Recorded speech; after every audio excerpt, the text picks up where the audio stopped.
Well, that's it for The Angle tonight from Las Vegas. Take it away, Shannon Bream in Washington. Great economic news, and have a great show. Yeah, thank you so much, Laura. Great to see you from the West Coast tonight. Here's what we've got coming up tonight. Under fire from Republicans and Democrats over DACA and funding the government. The Trump administration speaks out on the countdown to the shutdown and hands out fake news awards. It's a Fox News at Night exclusive with Trump's senior advisor, Mercedes Schlapp. Members of Trump's inner circle testify behind closed doors, while some are raising questions about what role President Obama's State Department may have had in producing the so-called dirty dossier. The Washington Examiner's chief political correspondent, Byron York, has the latest on the Russia probe. Plus, ahead of Vice President Mike Pence's first major trip to the Middle East, new signs the Trump administration may revive hopes for peace. Former UN Ambassador John Bolton will preview the historic trip.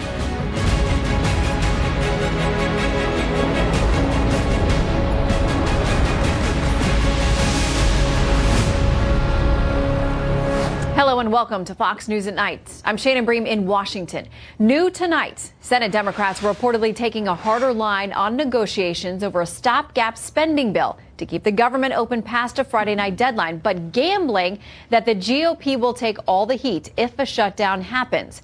According to the Hill website, 2 days before a possible government shutdown, 4 of the 17 Democrats who did back the short-term funding measure passed last month now say they're not going to do it again. Well, House Republicans hope to send one measure to the Senate as soon as tomorrow.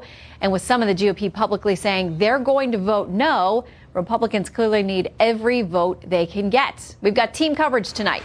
Leland Vitter will talk about our other big story, the president's fake news awards. But first, Chief National Correspondent Ed Henry is here with the latest twists in the negotiations on Capitol Hill. Good to see you, Shannon. A lot happening tonight. It was Senator Joe Manchin who maybe best summed up where we are right now. The moderate Democrat said the fact that over 300 million people may be punished for Washington's dysfunction is terrible.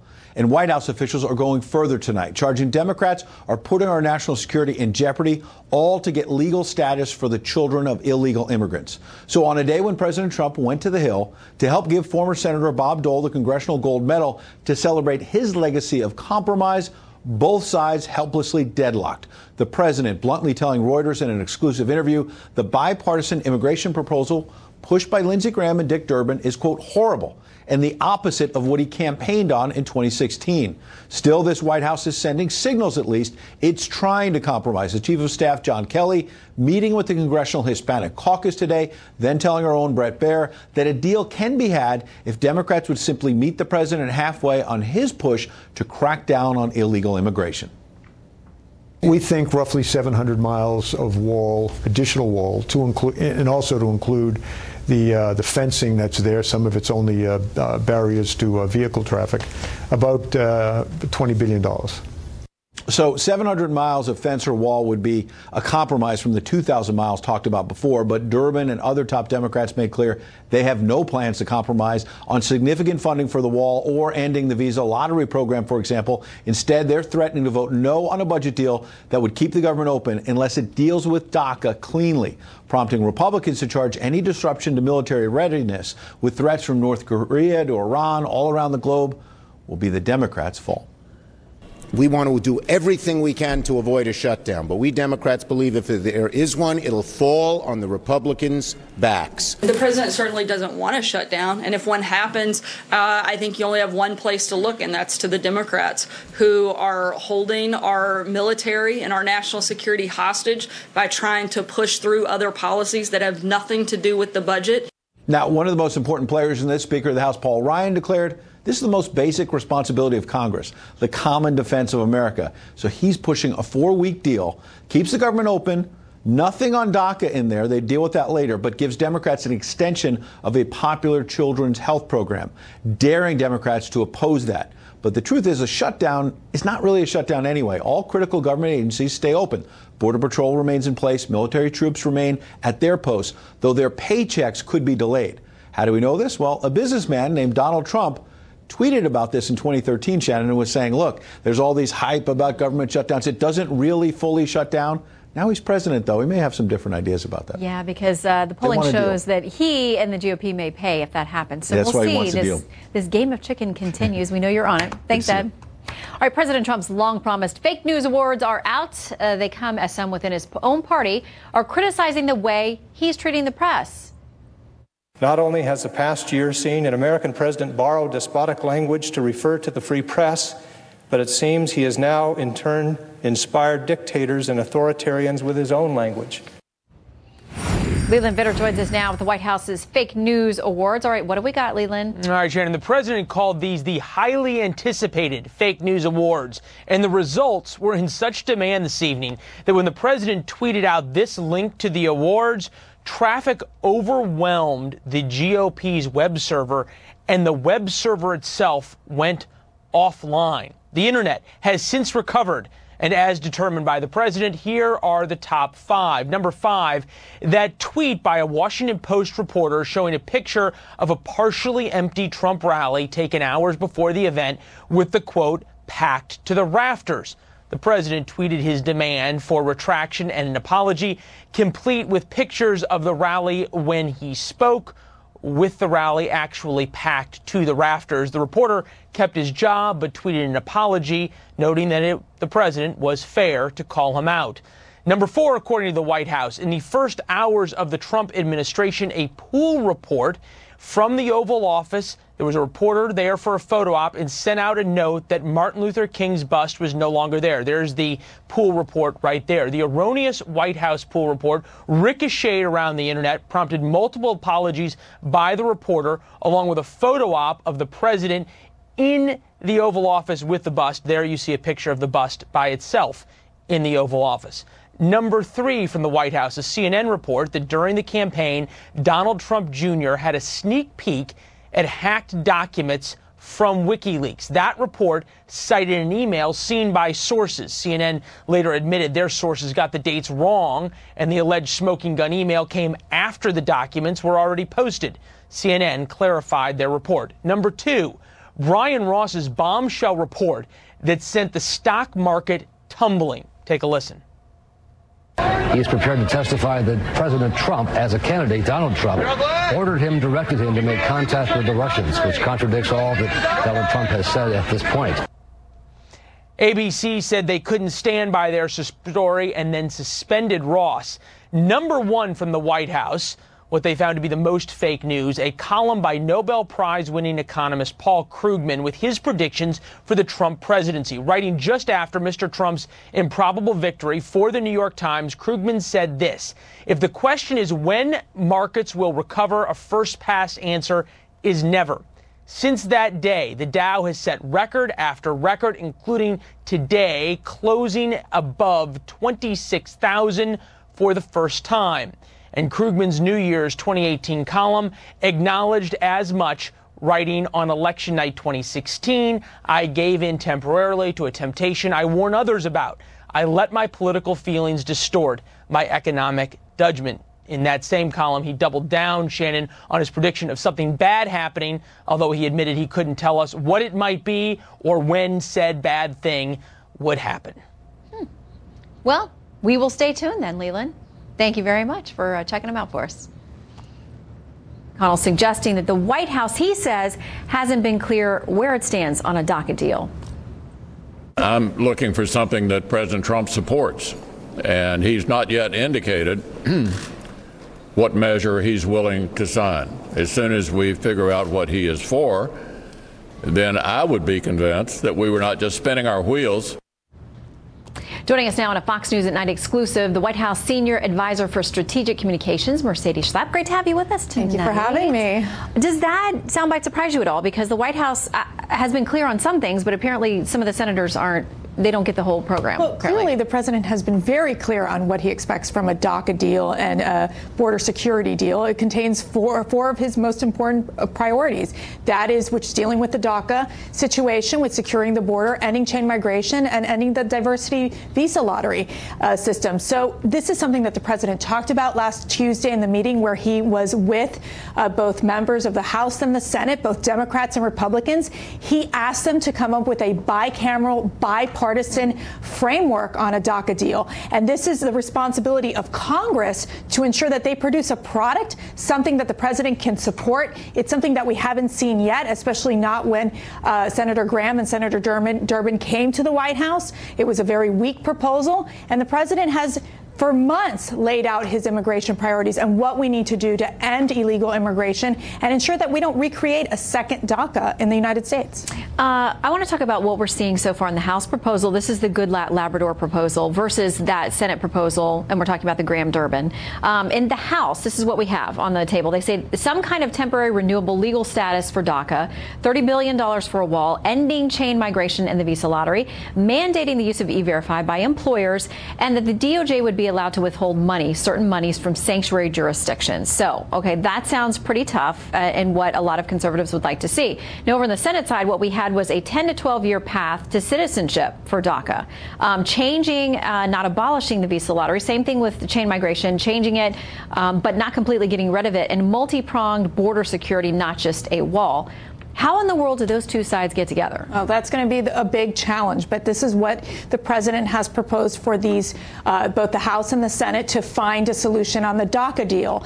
Obviously, we can find the common ground when you're talking about border security, for instance. I mean, it's very clear that DHS has told the president, has talked to Congress about the need of ensuring that we have a wall that is built. Obviously, what we see in the Senate proposals, they're not even proposing enough money. It's like 1/10 of the funding that we actually need to secure the wall. And then the other part of this is when you look at the Senate proposal, it actually increases illegal immigration. It doesn't end the diversity visa lottery. And so what happens is that it does lead to increased illegal immigration.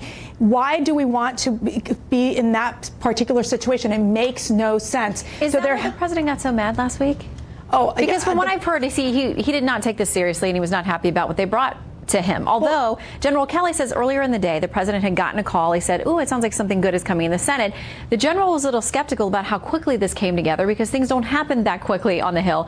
He went and talked to people on the Hill and had some others who were really concerned about what they heard was in this. So he brings everybody together for a meeting, and then the president's upset. Well, this Durbin Graham bill or proposal has been in the works for quite some time, and so the president wants to solve this DACA situation in good faith and has asked Congress to come up with a solution that he would support. But it has to include his priorities. And so, yes, he was frustrated when Senator Durbin and Senator Graham came on over and said, we have the solution. Well, when he read the proposal, it obviously did not fit what he was expecting in terms of his immigration priorities. I mean, we have a serious situation where we need to ensure that we have to stop where DHS has the authority to be able to expedite the removal of illegals coming in through the border, where we have our ICE agents, where they are empowered in order so that they are able to remove criminal aliens and to basically have authority over them. This is a situation where we have lacked control in our immigration system for decades. I mean, I've been working on this issue since the days of George W. Bush. We have not been able to resolve this, and right now is a time, and under President Trump's leadership, he's willing to make a deal, but they need to come with a right deal, which will include not creating a second wave of DACA recipients coming in, but surely being able to control the illegal immigration issue and also allow for responsible immigration reform. We want immigrants to come to our country, but we want a merit-based system where it's bringing the best and the brightest to America that would actually be part of contributing to our economy and to our society. Okay, so we all know this is not happening by Friday. Now, you have a number of Democrats and even some Republicans who say they're not going to vote for another short-term funding deal for many different reasons. And some of them are saying it's because if they don't get DACA and some kind of guarantee about that, they're not. Well, we run out of money midnight Friday night. We know the government essential operations continue going, but there's always this PR battle over, what happens with the government shutdown. Former Representative Steve Israel, a Democrat who led a lot of the re-election efforts in the House, had this to say yesterday. He said Republicans cannot afford to shut down the government in one of the roughest midterm environments they've ever had. Democrats have the upper hand, and they should play the upper hand. So who wins or loses if the government shuts down Friday? Well, I definitely think the Democrats lose if the government shuts down. They are holding the funding for the troops hostage funding for our national security hostage. They are playing politics over our country. The president has made it very clear that he does not want the government to shut down. Many of Republicans are out there also saying that they don't want the government to shut down. But we need a solution. When he said we need a good shutdown, sometimes that needs to happen. And they're going to say that Republicans control the White House and both houses of Congress. You know how. Yeah, but you need 60 votes to pass the budget. Do you think right? Americans get in that? The Senate? Well, this is why it's important to talk about this, because you need Democrats to vote with Republicans in order for the budget to pass. And so, in essence, in order for this continuing resolution to pass, or the short-term spending bill, they need the Democrats. And so, it's very clear that if the Democrats are going to play this game, I think that they're going to be impacted to the very end, because there are so many Republicans out there, including the president, saying we do not want to shut down the government. We need to ensure that we get a DACA deal. And at the same time, the president, we submitted our budget months ago, and yet Congress has not acted in terms of passing a budget. And you know what happens, Shannon? At the end, it impacts the readiness of our military. And as Secretary Mattis has done, he's met with Republicans and Democrats, and he has said very clearly that to plan long term in terms of our military and our action, we need to have a budget in place. And that is why it's important and imperative that Congress works to get this budget done. We got to go, but I got to ask you, how much fun did the president have putting together the fake news awards? Oh, I think for the president, he wanted to highlight the errors that some of these media outlets have committed, and I think it was one of these moments that I think it just shows that some of these media outlets are out there to attack the president, and I think the president really enjoyed being out there talking about the fake news. It's gotten a lot of coverage, especially on social media. And we're going to talk a lot more about it coming up in the show as well. Mercedes, always great to see you. Thanks for your time tonight. Thank you for having me. Well, executives from the three biggest social media networks were on Capitol Hill today, testifying about their company's efforts to combat online terror recruitment and answering questions about Russian meddling in the 2016 election. Facebook, Twitter, and YouTube discussed their shared concerns with senators and protocols that they're implementing to keep terrorist content off their networks, while also conceding that the fight is ongoing because the behavior of bad actors just continues to evolve. Secretary of State Rex Tillerson signaling a longer-term commitment to Syria tonight. Tillerson says America will maintain its military presence there to prevent an ISIS comeback. Our military mission in Syria will remain conditions-based. We cannot make the same mistakes that were made in 2011 when a premature departure from Iraq allowed al-Qaeda in Iraq to survive and eventually morph into ISIS. It was that vacuum that allowed ISIS and other terrorist organizations to wreak havoc on the country. The secretary also identified several ambitious American goals: securing a successful UN peace process, getting Syrian President Bashar Assad to leave power, ridding Syria of Iran's influence, and eradicating all weapons of mass destruction in that country. Well, the president versus the press. So just how effective are the president's fake news awards? That's next. And it was one of the deadliest shootings ever on American soil. A report tonight that investigators have not given up in the hunt for a potential accomplice or others to the Las Vegas shooters. Brand new details on that. And later, sunny California scrambles as ice closes in. Trace Gallagher's all over it, just ahead.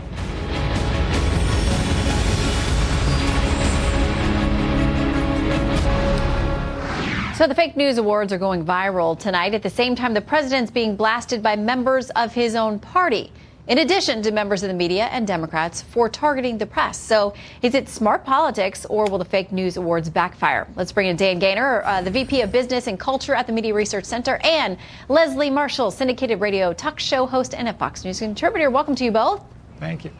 Hi, Shannon. All right, I'm assuming that you two have had a chance to look over the list. Not surprising that there are going to be a lot of jabs at the New York Times, at CNN, and others.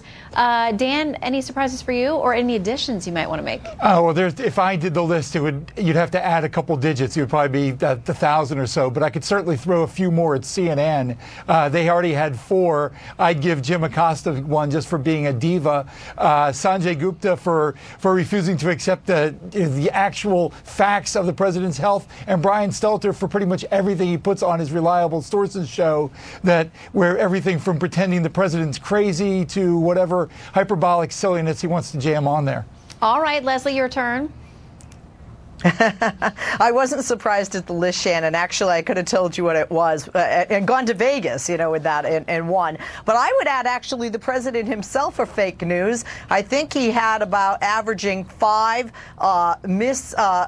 non-facts a day that he was tweeting, if we look over the past year. And, I mean, whether it's not many people when it was 20 million with Obamacare to the, biggest tax cut when that belongs to Reagan, the list goes on. So I would add the president himself to that list. Okay, so now let's talk about this, because within the Republican Party, there are critics of what the president's doing who don't think he should be taking on the media. Let's talk about this op-ed that was written by Senator McCain. He said this: the phrase fake news, granted legitimacy by an American president, is being used by autocrats to silence reporters, undermine political opponents, stave off media scrutiny, and mislead citizens. And then there is this from Senator Jeff Flake on the Senate floor today. Here's what he said. Mr. President, it is a testament to the condition of our democracy that our own president uses words infamously spoken by Joseph Stalin to describe his enemies. All right, Dan, Senator Flake followed up later saying he's not comparing the two. Stalin was a murderer. This president isn't. But he was talking about the language that they use. Of course he's comparing the two. To use the name Stalin in the context of Trump is so foul. I have family members who are Ukrainian Americans. Stalin not only killed 25 million people, but the Holodomor genocide of Ukrainians is not very much reported, not very much remembered. But to make that comparison to a dictator just because he doesn't like Trump's tweets is utterly insane. The person who needs the mental health test here is not Donald Trump, it's Jeff Flake. I don't think that's going to happen, so I will not stand by for that. But speaking of the health test, we want to talk about the fact that the president's physician, and he was, I believe, appointed by President Obama. He's done many of these presidential checkups and that kind of thing. Had so many good things to say, but they just couldn't accept it. In fact, he was asked point blank yesterday, does the president have a heart disease? He said, no, he does not have heart disease. And then we get this from CNN's Sanjay Gupta, who is a doctor. There's no question that, by all standards, by all metrics, any way a doctor or cardiologist would look at it, the president does have heart disease. Now, Leslie, his physician said yesterday, who's actually examined him, he doesn't. And yet the mainstream media cannot seem to accept that.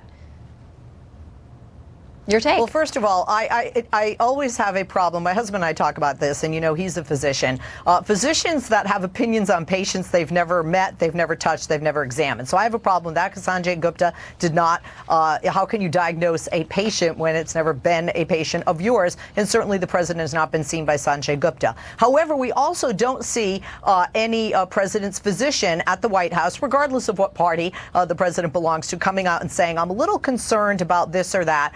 I think some people are concerned, as anyone should be, if somebody's overweight, has a bad diet, and has high bad cholesterol, as the president does. But that is not indicative of heart disease. Heart disease is measured by many other factors. So I was very shocked, quite frankly, that Sanjay Gupta said that, because he never examined the president. All right, and quickly, Dan, he did say maybe cut back on the KFC and maybe we're going to get him to do some more exercise. So he did say there's room for improvement. Yeah, but then you see Morning Joke, becoming a girther truther, and, all sorts of left-wing websites pretending that Trump is not the height or the weight he is, and questioning a doctor who's both a rear admiral and was Obama's personally appointed physician. Yet the media still want to question. Basically, they won't accept any fact for the Trump administration. Well, yeah, and I'm surprised that none of them got added to the awards that were given out tonight based on the press conference yesterday. But maybe the awards were already decided. Or maybe the president felt good about what happened yesterday. All right, Dan and Leslie, great to see you both. Thank you very much. You too, Shannon. Thank you. All right, no fake news here. It is time for our real news roundup.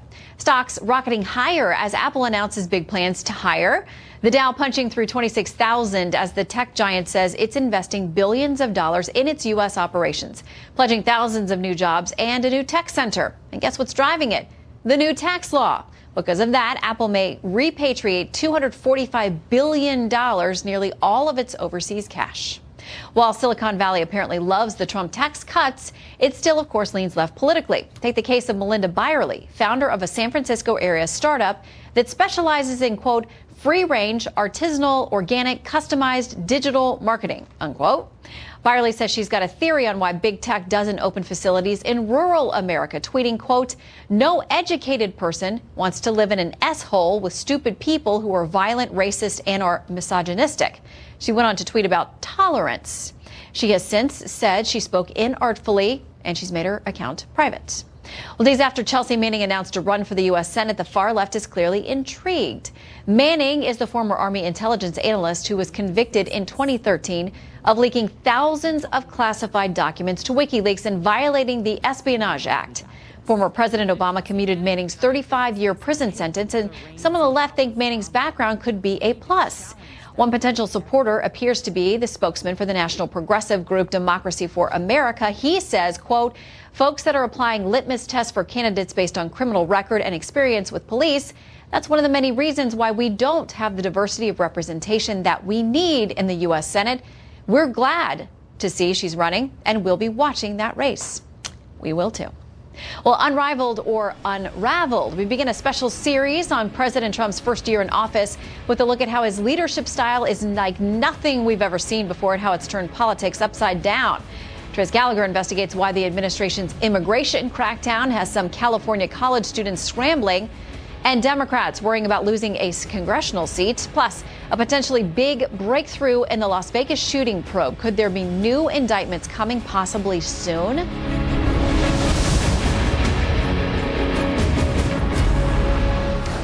A lawyer for Las Vegas police says the investigation into the deadliest mass shooting continues and that there are potential charges coming. A police spokeswoman says the department is considering possible criminal charges related to items discovered in the process of carrying out search warrants. So for now, police aren't publicly elaborating on what they found or who could now be facing those charges. California university officials are urging students to renew their DACA status amid reports of possible sweeps for illegal immigrants. Trace Gallagher is following the story, joins us now tonight live from L.A. Hey, Trace. Hey, Shannon, California is scrambling because the state is unsure how long this window of opportunity will last. Remember, an injunction by a federal appeals court last week forced the federal government to reopen DACA to those whose permits had either expired or were about to expire. So now California Attorney General Javier Becerra and the head of California's university system, Janet Napolitano, who actually helped create DACA when she was director of Homeland Security under President Obama, are now sending a message to Dreamers telling them to enroll now and reapply now. Watch. There is guidance on the UC website about what steps you need to take. We have legal services available to assist you. There may be funds to help you with your application fee. In fact, California has set aside tens of millions of dollars to help the Dreamers pay their $495 application fee. Some 70,000 Dreamers are enrolled in the state's junior colleges, another 12,000 in the state university system. But DACA protections are only temporary. The real fix, of course, has to come from Congress. And for now, the federal government has made it clear it will ignore California's new sanctuary state policy. Here's the director of Immigrations and Customs Enforcement on Neil Cavuto. Watch. California better hold on tight. They're about to see a lot more special agents, a lot more deportation officers in the state of California. If the politicians in California don't want to protect their communities, then ICE will. And there is rising fear the Trump administration's hard line on immigration might cost California a seat in Congress. And here's why. The 2020 census could potentially include a question about citizenship. If illegal immigrants fear being deported, they might not participate in the census, and that would lead to a huge undercount that would not only cost California billions in federal funding, but also one of its 53 seats in the House of Representatives. Shannon. Very interesting point. All right, Trace, thank you very much. Sure. It has been nearly a year since President Trump took office. He's been busy trying to remake the American political scene with both successes and setbacks. Kevin Corke tonight looks at the past and the future year of Trump and his unique leadership style. And I can only say that while the campaign is over, our work on this movement is now really just beginning. From his election night victory speech to the inaugural address to his first appearance before a joint session of Congress. Believe in your future and believe once more in America. President Trump's first year in office has been marked by a cacophony of commentary, from the pugnacious political pugilist himself to politicians from both sides of the aisle, and from an increasingly adversarial press, the purveyors of fake news, according to the president. It's a battle that played out on the road, on air, and online, and according to some, right into his hand. He's broken the dishes. He's turned over the tables. And I don't know if he could have done it any other way. I don't know if anybody can change Donald Trump, which is part of his secret to success. The president's aggressive temperament has rankled the Washington establishment, in particular his willingness to spar with the press corps. In an op-ed in today's Washington Post, Arizona Senator John McCain wrote, Trump continues his unrelenting attacks on the integrity of American journalists and news outlets. This has provided cover for repressive regimes to follow suit, a sentiment shared by fellow Arizona Republican Jeff Flake. Still, experts believe Trump's ability to cast himself as an unpredictable and untamable political outsider is both a nod to the popularity with his base and perhaps the clearest example yet of his political naivete. But at what cost? Can an increasingly isolated president already dealing with the ongoing Russia probe, the budget crisis, nuclear brinksmanship with North Korea, to say nothing of an ongoing war in the Middle East, find enough common ground among political allies and adversaries to advance the agenda of the American people? Or will he, like so many before him, buckle under the weight of hope and history? Shannon? All right, Kevin Cork for us from the White House. More on that series tomorrow. All right, there's a new push on for Middle East peace, and if all goes well, it could mean a major announcement for Vice President Mike Pence when he visits the region starting this weekend. Former UN Ambassador John Bolton is here to preview that historic visit to the Holy Land. And as members of President Trump's inner circle meet with congressional investigators, new questions over the role President Obama's State Department may have played in producing the so-called dirty dossier. The Washington Examiner's Byron York joins us next. Though he reportedly didn't cite executive privilege like Steve Bannon did yesterday, President Trump's former campaign manager Corey Lewandowski did reportedly decline to answer some questions behind closed doors on Capitol Hill today. Bannon's refusal to answer some questions rankling even Republicans on the House Intelligence Committee. Keep in mind, the president and some of his supporters want Congress to hurry up and conclude these investigations. So do I. The best way to do that is to instruct witnesses to answer our questions instead of going through this charade of executive privilege. Well, as the investigation continues, our next guest has made some very interesting discoveries. Byron York, chief political correspondent for the Washington Examiner and Fox News contributor, joins us now live. Great to have you with us. Good to be here. Okay, so you have been digging into this dossier and Russia investigation for a long time. You bring up an interesting point now about whether the Obama State Department under the previous administration may have known Christopher Steele, may have had anything to do in any way with the dossier. Yeah. You know, all of our talk about the dossier investigation has focused on the Department of Justice and the FBI. What do they know about it? Did they use it for a FISA warrant or whatever they did with it?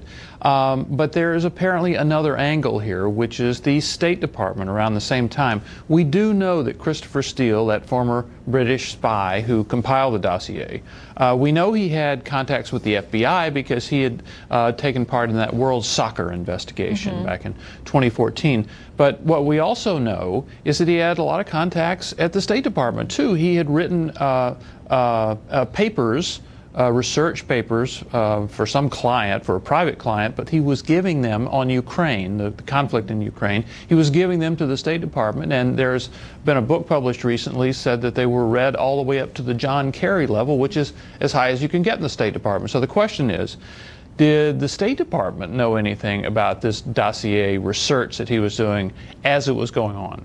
Well, and we get something interesting today, too. This David Ignatius piece out of the Washington Post.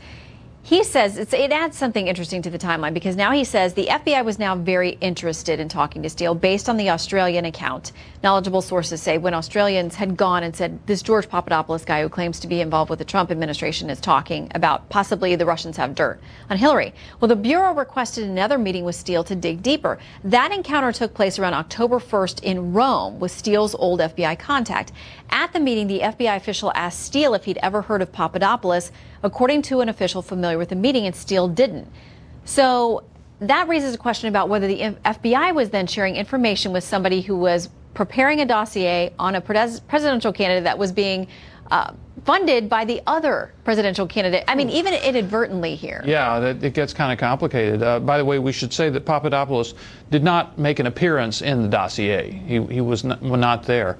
Carter Page, another sometime temporary Trump aide, was in there. The scenario that's in this Ignatius column is Steele writes the first installment of the dossier on June 20, 2016. He allegedly meets with the FBI in London on July 4th.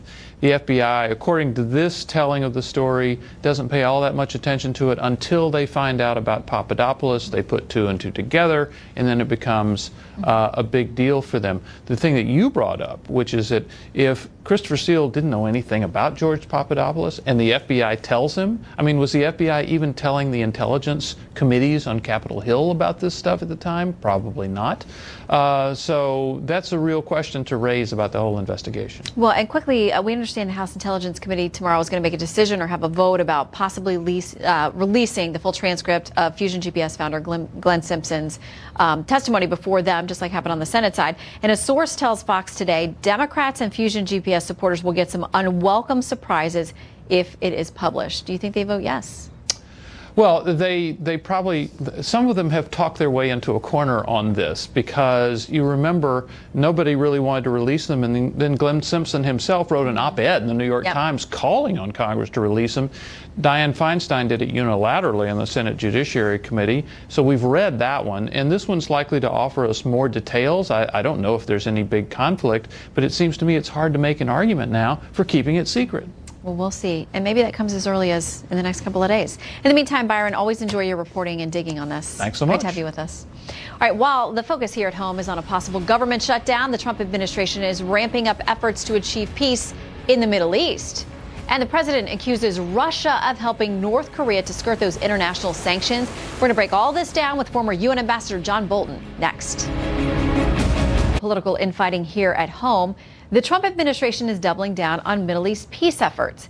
Negotiators from Europe, Russia, the United Nations, and U.S. arriving in Israel today, looking to revive talks. It all comes ahead of the vice president's trip to the region starting this weekend.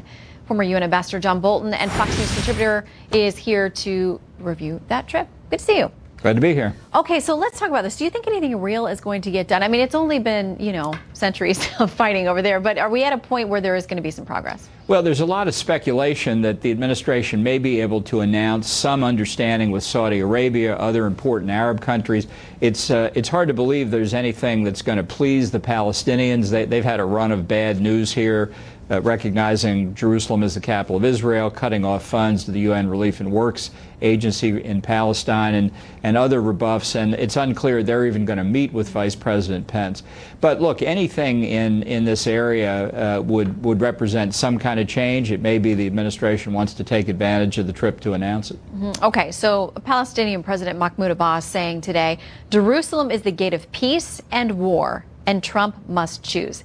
If they're not even at the table for any of these conversations, what substantively can happen? Look, honestly, the Palestinian Authority, which has no legitimacy whatever, it's become simply a voice for those that don't want to see this process really move forward. I just think it's almost irrelevant. That's tragic for the Palestinian people, but that's the position they've put themselves in. So I'd be surprised if there's real progress here. I think the administration at some point is going to have to abandon the whole idea of a two-state solution that's been the dominant objective for many, many years. I don't think it can work. I think it's broken. I think they have to look at something else. They're not there yet, but maybe this trip will make some change in that, too. Okay, let's talk about another hot spot, North Korea. The president today pointing fingers, saying this: Russia is not helping us at all with North Korea.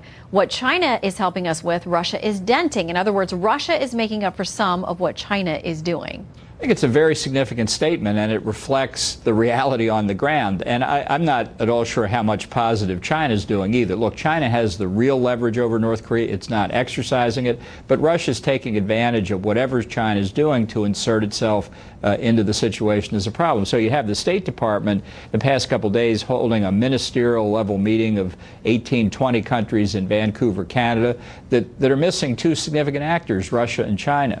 And I think that demonstrates why the sanctions diplomacy effort on North Korea has failed for so many years. You declare sanctions and then they're breached, and North Korea knows it can get away with it, and on its nuclear program goes. Well, how in the world do we or other international actors who want to see those sanctions actually happen and be enforced across the board? I mean, how do you convince China and Russia to do that? Well, I think you had to start a long time ago. The immediate problem today is we're in a race of time between sanctions possibly taking effect and North Korea getting a deliverable nuclear weapons capability. I think the whole sanctions approach has been wrong for a long time. I think pinprick sanctions where you name this company and that individual are doomed to failure. If you want to sanction a country like North Korea, you have sweeping sanctions, no financial transactions, and then you enforce it through secondary sanctions as well. That's much tougher. It causes some harm to American companies. We haven't done it, and that's one reason North Korea has been able to slide through the cracks. Well, Secretary Tillerson